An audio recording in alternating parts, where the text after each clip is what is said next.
উচ্ছ্বাস ইকবাল আপনি এআইডি থেকে লিখেছেন, আসসালামু আলাইকুমের উত্তরে আমার একজন নিকটাত্মীয় শুধু ওয়ালাইকুম বলেন।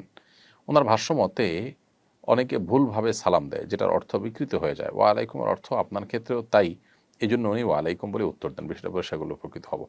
এটা সঠিক কাজ নয়, কারণ আমাদের দেশে যারা সালামকে ভুলভালভাবে দেন, সেখানে যে বিকৃত হয়ে অর্থ একেবারে উল্টা মেরুতে শান্তির দোয়ার জায়গাতে অশান্তির প্রার্থনা হয় বা কামনা হয়, এরকম পর্যায়ে চলে যায় যে সেটা আমার মনে হয় না।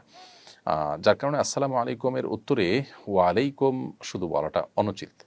বরং নবী সাল্লাল্লাহু আলাইহি ওয়াসাল্লামের যে শিক্ষা, কোরআনের যে শিক্ষা আল্লাহ তাআলা বলেছেন কোরআনে, ওয়াইদা হুয়্যিতুম বিতাহিয়্যাতিন ফাহাইয়্যু বিআহসানা মিনহা আও রুদ্দুহা, তোমাদেরকে কেউ যখন কোনো অভিবাদন দিয়ে সালাম জানাবে, তখন তোমরা তার চাইতে আরও বেটার অভিবাদন দিয়ে বা কমপক্ষে ওইটা দিয়ে তাদেরকে রিপ্লাই করবে।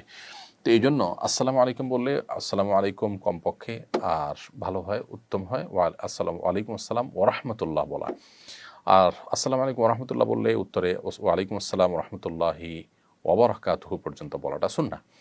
অতএব কোরআনের নির্দেশ অনুযায়ী আমাদের আসসালামু আলাইকুম ওরহমতুল্লাহ যদি কেউ বলেন, তাহলে সেক্ষেত্রে ওয়ালাইকুম আসসালাম ওরহমতুল্লাহ বলা উচিত। এবং আসসালামু আলাইকুম বললে আমি ওয়ালাইকুম শুধু বলবো, এটা সঠিক কাজ নয়। হ্যাঁ, উনি যেটা বলেছেন যে নবী সাল্লাল্লাহু আলাইহি সাল্লামের ক্ষেত্রে এমনটি ঘটেছে যে একজন ইহুদি নবী সাল্লাল্লাহু আলাইহি সাল্লামকে ইচ্ছাকৃতভাবে আসসালামু আলাইকুম বলেছেন, যার অর্থ হলো আপনার মৃত্যু হোক। তখন নবী সাল্লাল্লাহু আলাইহি ওয়াসাল্লাম তাকে ওয়ালাইকুম বলেছেন। তো এটা একে তো অমুসলিমদের জন্য প্রযোজ্য, দ্বিতীয়ত হলে যখন অর্থ বিকৃতির বিষয়টা নিশ্চিত আমি জানি কেউ ইচ্ছাকৃতভাবে আমার প্রতি সেটি করেছে, তখন সেটা প্রযোজ্য। বাকি ভুলভাল উত্তর দিলে কেউ ওয়ালাইকুম বলবো আমরা, এরকম কোনো কথা কোনো ফকিহ, কোনো আলেম পৃথিবীতে কেউ এরকম কোনো মত দেননি। অতএব নিজের মন গড়া কোনো আমল করা সঠিক হবে।